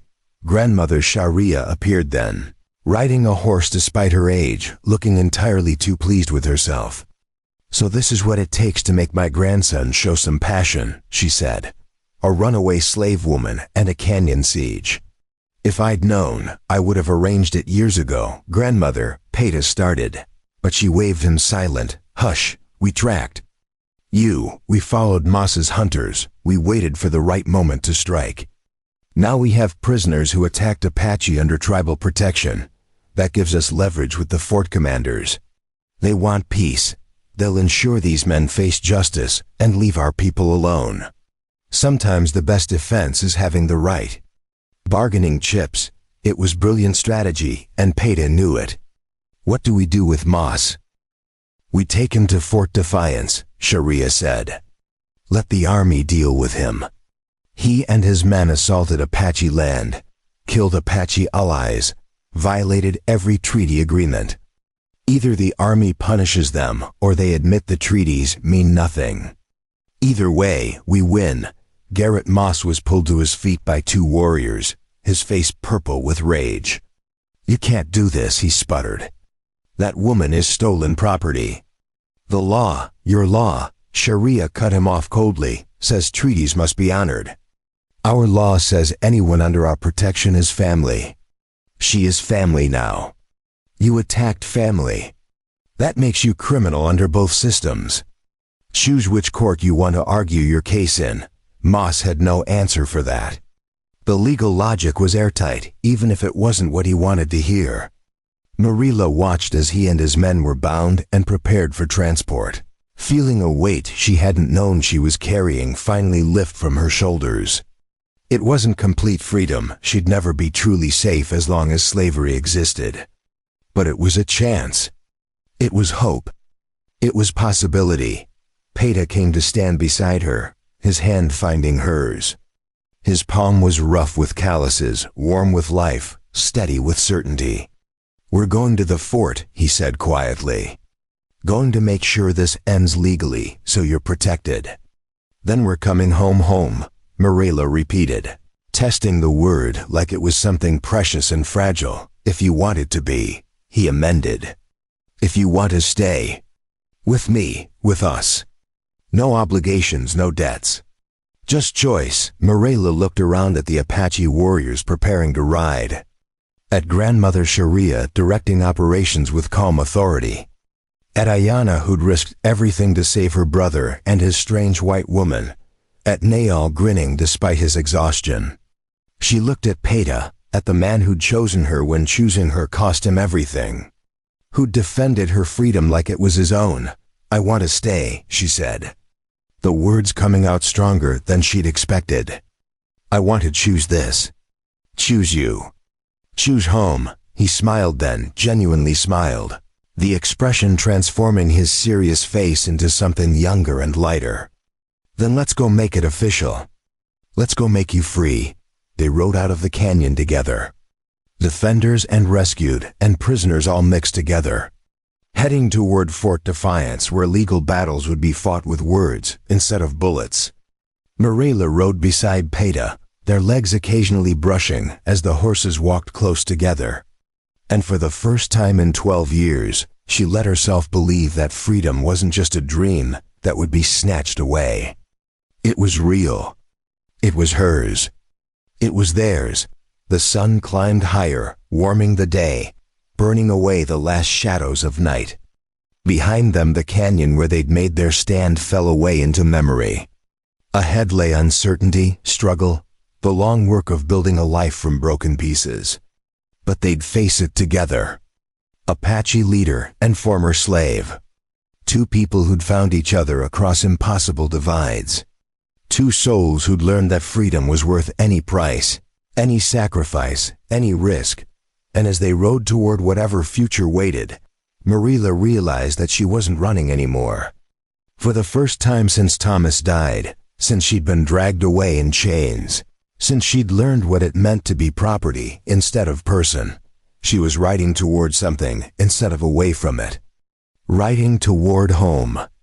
Toward family. Toward love. This isn't wrong. She'd said that first day, an assertion she'd barely believed herself. "I belong to you." She'd been right but also wrong. She didn't belong to Peta. She belonged to herself. But she chose to share that self with him, freely given instead of taken by force. That made all the difference. That made it real. The land stretched endlessly before them. Red rocks and blue sky, desert giving way to mountains, giving way to whatever lay beyond. And two people who'd survived more than anyone should have to survive rode into it together, claiming their freedom 1 mile at a time. One choice at a time, one breath at a time. Until freedom wasn't something they were fighting for anymore. It was simply who they were. 1 year later, the autumn sun hung low over the canyon, painting the red rocks in shades of amber and gold that made the whole world look like it was on fire. Marilla stood at the edge of the encampment, one hand resting on her rounded belly, watching the children play near the stream where she'd once nearly fallen, where Peta had first saved her. So much had changed in a year. So much had stayed the same. The legal battle at Fort Defiance had taken 3 months to resolve. Grandmother Sharia had been right holding Garrett. Moss and his men as prisoners had given the Apache leverage they rarely possessed. The army, desperate to maintain the fragile peace treaties, had been forced to acknowledge that Moss had violated territorial agreements by attacking people under tribal protection. The charges against him: assault, attempted kidnapping, murder of a tribal ally had been serious enough that even corrupt officials couldn't ignore them. Moss and 4 of his men now sat in a military prison. Sentences ranging from 5 to 20 years, more importantly. The judge had ruled that Morela's status as a person under Apache tribal protection superseded any property claims from her former enslavement. The legal reasoning was complex, involving treaty law and territorial jurisdiction, but the outcome was simple: she was free. Legally, officially, irrevocably free. No one could claim ownership of her ever again.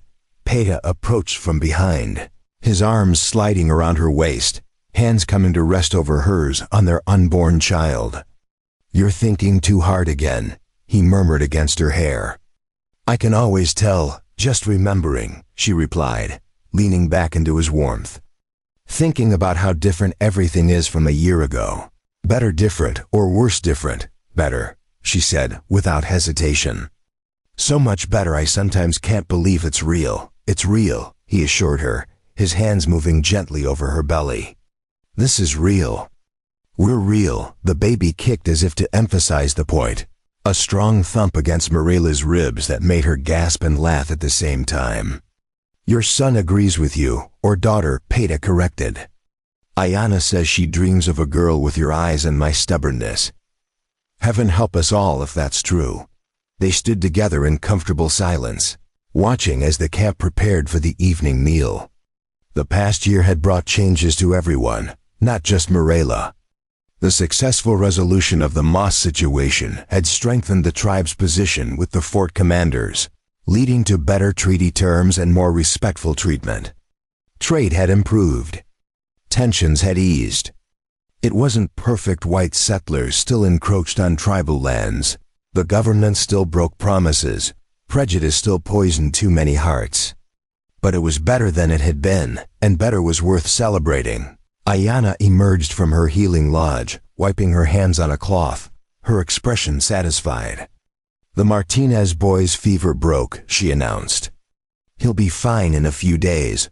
"That's wonderful," Morela said with genuine relief. Maria was so worried. Ayanna studied her with the clinical eye of a healer. "And how are you feeling? Any pains, bleeding, unusual symptoms?" "Just tired and hungry and having to pee every 10 minutes," Morela replied with a wry smile. "The usual complaints. Good. That's normal.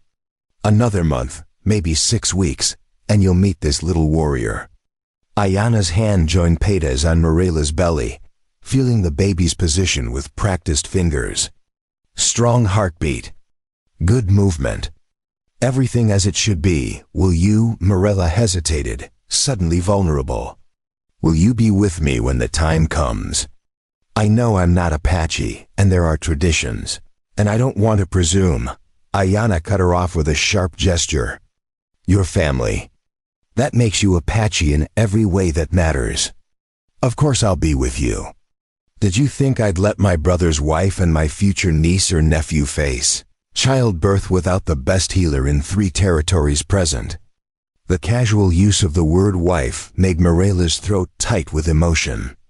She and Peta had been married in an Apache ceremony 6 months ago, binding their lives together with vows spoken in 2 languages, witnessed by 2 communities.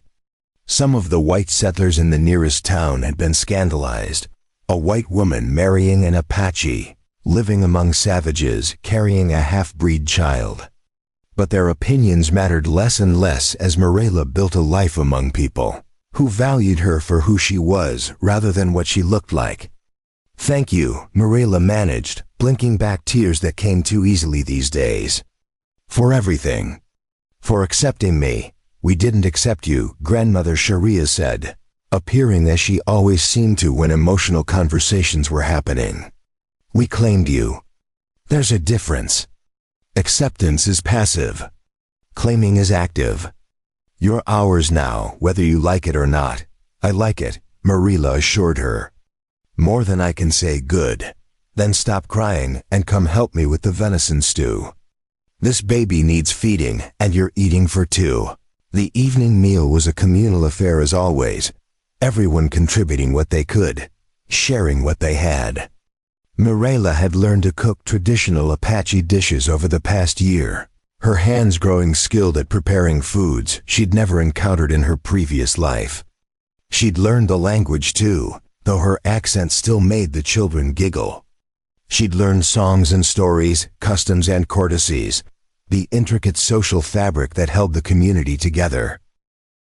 But she'd also brought her own knowledge, her own skills.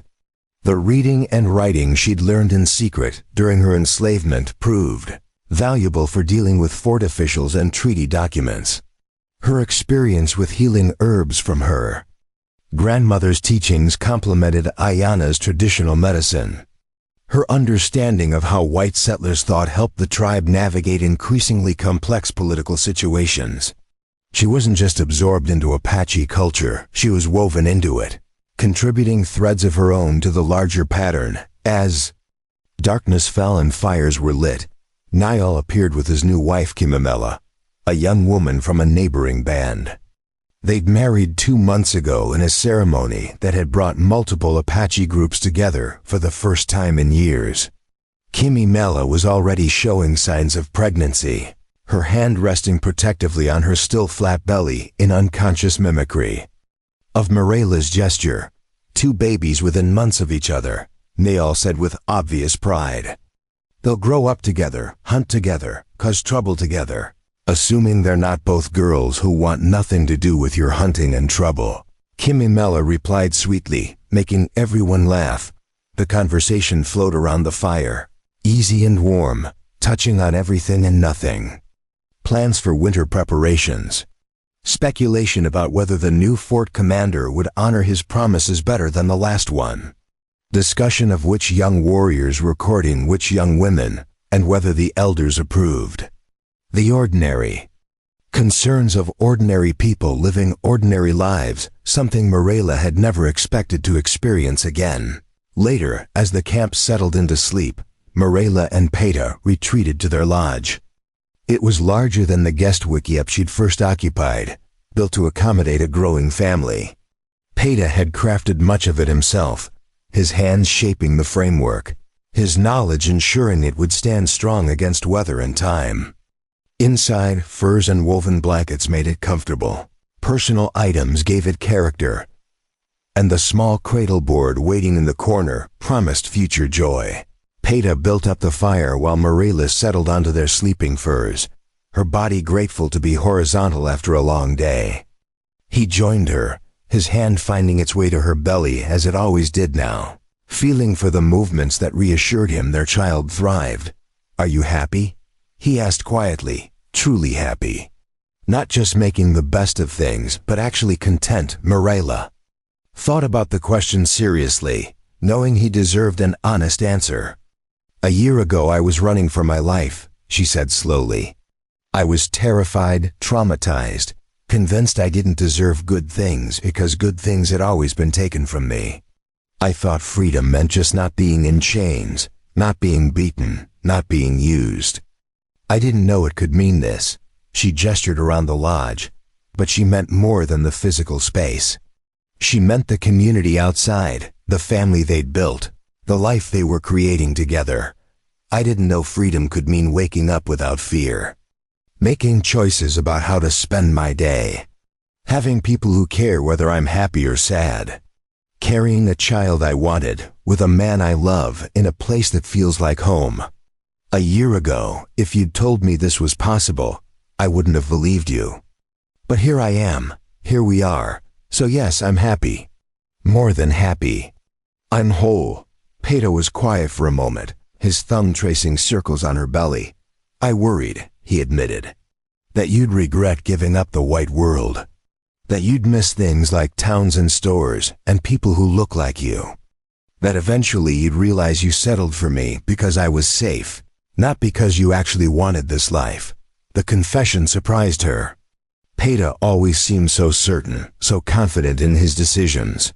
Hearing his vulnerability made her love him even more. I gave up nothing I valued, she said firmly. Towns and stores never welcomed me anyway. I was either property to be bought or a threat to be eliminated. Here, I'm a person. I'm valued for what I contribute, not judged for what I look like. And as for settling, she turned to face him directly. You're the least safe choice I could have made. Choosing you meant choosing uncertainty, danger, a life that would scandalize everyone I used to know. But you were also the only choice that felt like choosing myself. Like claiming my own future instead of accepting what others decided for. Me, even if that future is harder than it needed to be. Nothing about my life was ever going to be easy, she replied. I'd already learned that lesson. So the question wasn't easy versus hard. It was dead inside versus alive. Surviving versus living. Alone versus loved. You gave me the chance to choose alive, living, loved. That's not settling. That's salvation. He kissed her then, softly, reverently, as if she were something precious he feared breaking. When they parted, his eyes were bright with unshed tears. I don't know what I did to deserve you, he whispered. You chose me, she answered simply. When everyone else saw property or problems, you saw a person worth fighting for. That's all anyone wants, really. To be seen, to matter. You gave me that. They lay together as the fire burned low, talking quietly about plans for the baby, about names they were considering, about what kind of world they hoped their child would inherit. Outside, the camp slept peacefully, guards keeping watch, the familiar sounds of the canyon at night, providing a soothing backdrop. Eventually Peta's breathing deepened into sleep, but Mirela stayed awake a while longer, one hand on her belly, the other in her husband's. She thought about the journey that had brought her here, the pain and loss, the years of suffering, the desperate flight that had nearly ended in death, the miraculous rescue that had given her a second chance. She thought about Thomas, her first husband, dead these 13 years. She hoped he would approve of the life she'd built, the happiness she'd found. She hoped he'd understand that loving Peta didn't diminish what they'd shared. It just meant her heart had healed enough to love again. She thought about Constance Turner, the woman whose place she'd taken, whose papers had given her the chance to run. Last she'd heard, Constance had married a shopkeeper in Colorado, far from her abusive father's reach. They wrote occasionally, letters carried by traders, sharing news of their respective new lives. Two women who'd helped each other escape, both finding freedom in different forms. She thought about Garrett Moss rotting in prison, about his brother Marcus who'd never gotten the chance to reclaim and destroy her. Justice wasn't always possible for people like her, but this time it had been. That had to mean something. Most of all, she thought about the future, about the child who would soon enter the world, about the life they'd give that child one. Foot in Apache culture, one foot in white, but hopefully able to walk proudly in both. It wouldn't be easy. Mixed blood children faced prejudice from all sides. But they'd also have advantages, perspectives, opportunities to bridge divides that kept communities apart. The baby kicked again, stronger now, as if eager to be born into this complicated, beautiful world. Mirela smiled in the darkness, her hand pressing gently where she felt the movement. Soon, little one, she whispered. Soon you'll be here and we'll teach you everything we know. How to be strong and gentle. How to fight and forgive. How to claim your freedom and defend others. How to build a life worth living even when the world says you shouldn't exist. Peta stirred in his sleep, his arm tightening around her protectively. Even unconscious, he was watching over her. Even in dreams, he was keeping her safe. That's what love looked like, she'd learned. Not grand gestures or flowery words, but consistent presence. steady support, choosing each other every day. Sleep finally claimed her, pulling her down into dreams of a future she'd never dared imagine. Dreams of a child taking first steps between two cultures. Dreams of gray hair and grandchildren and a long life lived in freedom. Dreams of growing old beside the man who'd risked everything to give her a chance. When morning came, she woke to find Peta already awake, watching her with an expression of such tenderness it made her heart ache. "Good morning," he said softly. "Good morning," she replied, stretching carefully around her pregnant belly. The day unfolded like any other chores and meals, laughter and work, the ordinary rhythms of community life. But beneath the ordinary, something extraordinary hummed. The knowledge that they'd survived, that they'd built something real and lasting from broken pieces. That freedom, once impossible, was now simply their daily reality as afternoon sun warmed the canyon. Marilla found herself back at the stream where her story had begun. The bridge Peta had repaired still stood strong, weathered by a year of seasons but holding firm. She walked across it slowly, remembering the terror she'd felt the first time, remembering Peta's hand steadying her, his voice calling her. Back from panic, on the far side, she turned to look back at the camp spread below. Smoke rising from cooking fires. People moving about their tasks. Children playing, elders resting, warriors training, women working. A community living its life. Her community now. Her people.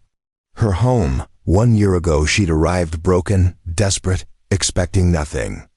Today she stood whole, hopeful, carrying new life. The transformation felt miraculous, impossible. Like something from the stories grandmother Sharia told around evening fires. But it wasn't a story, it was her life. Real and complicated and difficult and beautiful. A life she'd chosen. A life she'd fought for. A life that was truly, finally, irrevocably hers. "This isn't wrong," she'd said that first day. "I belong to you." She'd been trying to convince herself as much as Peta, trying to believe that salvation was possible, that she deserved it. Now she knew the truth. She didn't belong to anyone, but she belonged here, with these people, in this place, building this future. That was the real freedom, not the absence of chains, but the presence of choice. The power to decide who you were and where you belonged. A year ago, she'd been running from the past. Today she was walking toward the future. And what a future it promised to be. Peta appeared beside her on the bridge, his presence both expected and welcome. "You're thinking again," he observed. "Always," she replied with a smile. "But good thoughts this time." Grateful thoughts. He took her hand, their fingers intertwining naturally. "Grateful for what?" "For everything," she said, gesturing broadly to encompass the canyon, the camp, their life together.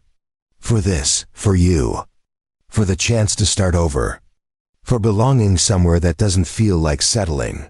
For carrying this baby who'll grow up free when I spent 12 years in chains. For waking up without fear. For having someone to share sunsets with. For being alive instead of just surviving. That's a long list. I could make it longer," she assured him. "I have a lot to be grateful for." "So do I," he said quietly, bringing their joined hands up to kiss her knuckles. "So do I." They stood together on the bridge they'd crossed a year ago, watching light play across water, feeling their child move between them, surrounded by a community that had claimed them both. Two people who'd found each other across impossible divides. Two souls who'd learned that freedom was worth any price, any sacrifice, any risk. And as the sun continued its arc toward evening, casting long shadows across red rocks and clear water, Marilla realized that she wasn't waiting for happiness anymore. She wasn't hoping for freedom somewhere in the future. She was living it. Right now. Right here. In this moment and all the moments that would follow, this was her life. Chosen, claimed, earned. And it was more than enough. It was everything. Up next, you've got two more standout stories right on your screen. If this one hit the mark, you won't want to pass these up. Just click and check them out. And don't forget to subscribe and turn on the notification bell so you don't miss any upload from us.